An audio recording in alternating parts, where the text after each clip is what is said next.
like a very cheesy juxtaposition. This is Quattro Formaggio Macaroni pie. Starting with the first of the 4 cheeses. This one is useful for cajoling Ernie's pal. How is any of this going to make me, your friend, laugh? And some garlic bits embedded into the camembert crust will go down just lovely after a session in the oven. The so-called experts say you should season your pasta water till it's as salty as the Mediterranean, but God bless you, let's do better. chicken stock elevates things, as I perfectly measured the macaroni, if the pie was going to be the size of an actual bathtub. Chance would be a fine thing. Now this next step might look like frying, but it's actually baking. Whatever the recipe, it's always worth sizzling up a few rashers and figuring out where to fit them in later. And say what you like about black puddings, but in my opinion, they are bloody good. If all that semi-burnt bacon grease reckons it's getting away without being scraped to the base roux for the sauce, then it's got another thing coming. The classic flour butter combo gets things forming, before bulking out the volume of the sauce with not cows, but oat milk.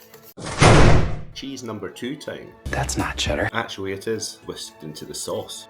Can you believe I almost forgot to add this cheese? I reckoned the sauce was a bit on the bland side at this point, so some herbs, chili flakes and paprika, plus some off-stream mustard sorted that out. The Keef Fury elbowed its way in and was fully embraced by that cheesy sauce. The surface was floured like a Cath Kidston pattern, as it was time for the pastry to make an appearance, and if Mary Berry can't be bothered to make puff pastry from scratch, then neither can I.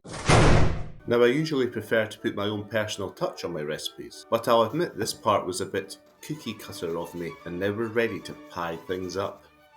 I got this pie maker as a Christmas present a few years back, and there's no time like the present to crack it out. The pastry base is loaded up with a layer of mac, before a nugget of baked camembert is wedged into the middle of each pie, and in come the meaty bits, suitably crumbled and chopped. Though perhaps next time I'll try shoving an entire black pudding in one of these. Let's do better. Closing the lid on each pie will stop the pasta being directly burned up, and a pinch of pecorino will give a lovely crust to the final product.